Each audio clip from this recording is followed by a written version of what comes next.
What's up, y'all? This is BJ the Chicago Kid, and this is my track by track with HYPETRAK. I hope you guys love it.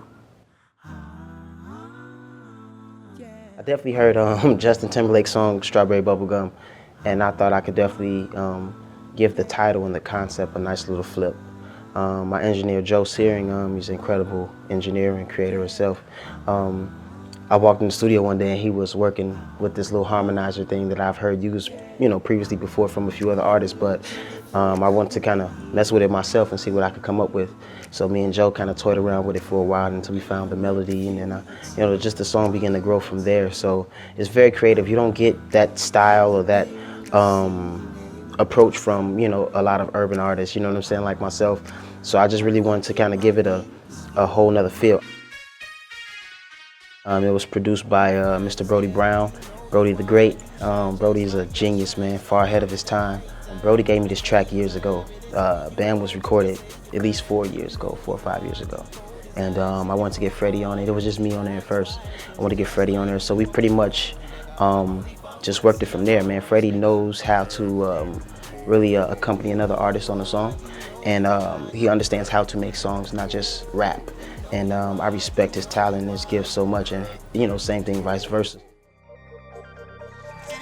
This song was produced by Mike and Keys, better known as the Futuristics, but the real production name is Mike and Keys.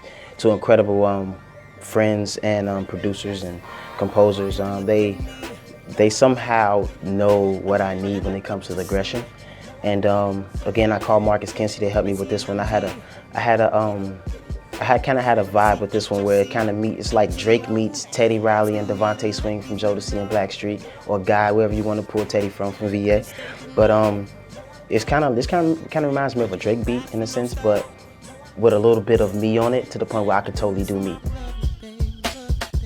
I didn't want to worry about clearing samples, so I was going to give it away for free. So this is kind of how the M.A.F.E project started, from this 1 in a Million song. So I was listening to the song one random day, and I was like, yo, I gotta recut this.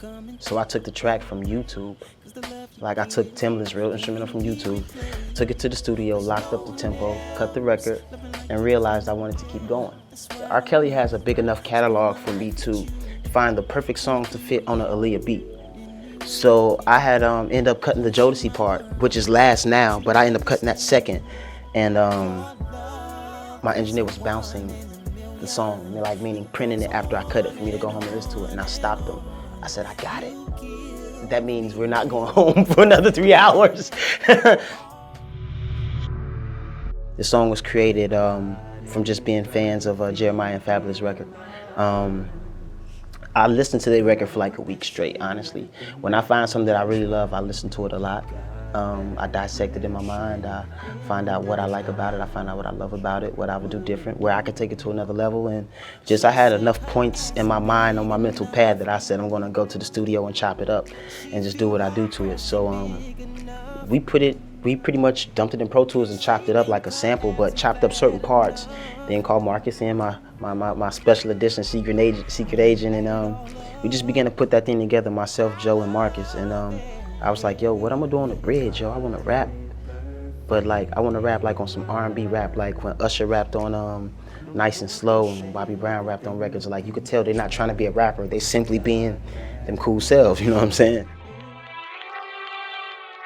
I am the music at that point. They say soul music takes your mind off the problems, the bad kids, getting fired off the job, not having money at the time, or whatever the problems may be, but that's what soul music does. So I am soul music on Good Karma. It's produced by the Interns, two incredible producers from Chicago that's insanely incredible, and they're very like genius-like in their ways, man. So myself, my brother Aaron Sledge, and Harold Lilly, which is a Grammy Award-winning writer, we've all got together in that one room that day and created a few pretty amazing songs, but this is one of the ones we decided to give to you guys a little early. Gimme Mo is a very special song. It's featuring Sasha Go Hard. It's actually Sasha's song. I'm just such a fan of the record. I thought the record had so much vibe to it, and her version was a more up-tempo thing. So me being in this M.A.F.E project mindset, me being a fan of the song and having the vocals, I wanted to redo it on the much halftime tempo type of thing.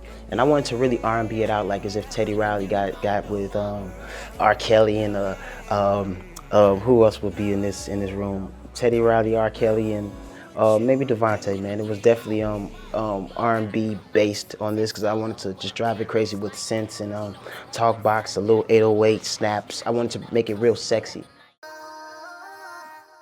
The guy featured on this song is Kobe Honeycutt. It's a guy I've known since I was maybe about 15 years old. Fast forward a lot of time, I ended up graduating and moving to California, and I ran into Kobe out here doing what he loved like me. Like, he moved here to do music.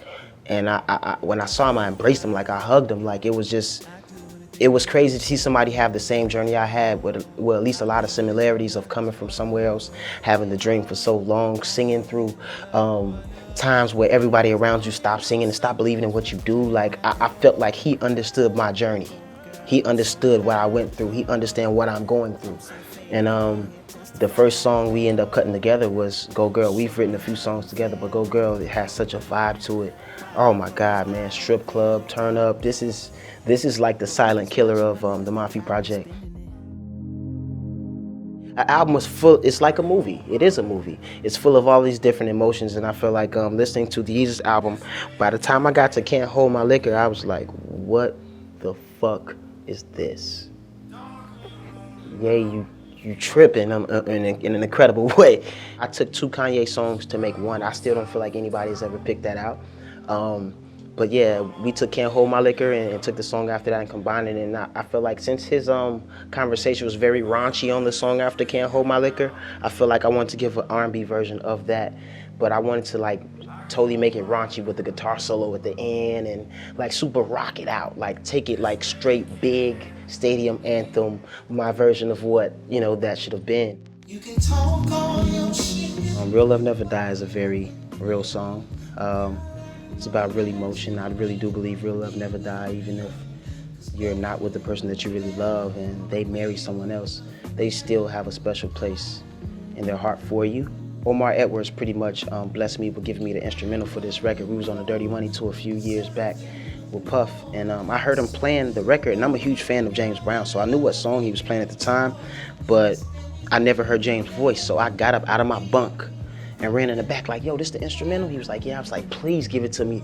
Yo, if you give it to me, I promise I will do this thing so much justice. Edited it myself, I recorded myself, I sang it, I wrote it right there on the spot. Those were the days I was just sitting in front of a computer all day long with the same clothes I went to bed in, like didn't even take a shower that day, just in front of the computer. And to anybody that have days and nights like that, you keep it up and you prepare yourself to set it up for the people to see it or the right people to see it, you will get your reward, man.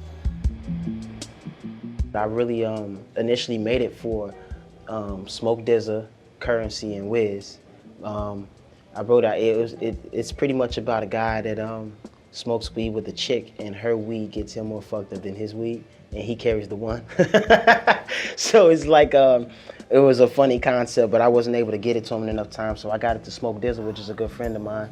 And I love this verse so much, I didn't put a verse on it. I said, I'm gonna keep it like this. I'm gonna sandwich it with my choruses, and this is gonna be it. So I was letting him be the star on this. I recorded this song in Philadelphia, recording with Dre and Vidal, and we had some downtime, and I heard the track, and I just immediately came up with the lyrics. And I love to balance soul with the street, with the good message, with the helpful message, with the, like, that's what makes albums to me. And that's kind of what I felt like helped round off. And the vibe of this sounds like it's the end of a show. That's the M.A.F.E project. I'm grateful and honored that I can have so many incredible moments on one disc, on one body of work, and that the world could pretty much respect and honor what I did, and just they can live with it, have moments with it. I realized some of my best moments in life, music was incorporated with it. So I'm happy just to give you guys another 12 songs that you can help make more memories to, man. So from me to you guys, the M.A.F.E project is free, but be prepared for the EP because it's, man, more bigger, better, more incredible, and you know, hold on to this till you get it, man. Appreciate it. BJ the Chicago Kid signing off. Feels like I'll never grow old. I'm talking about the soul.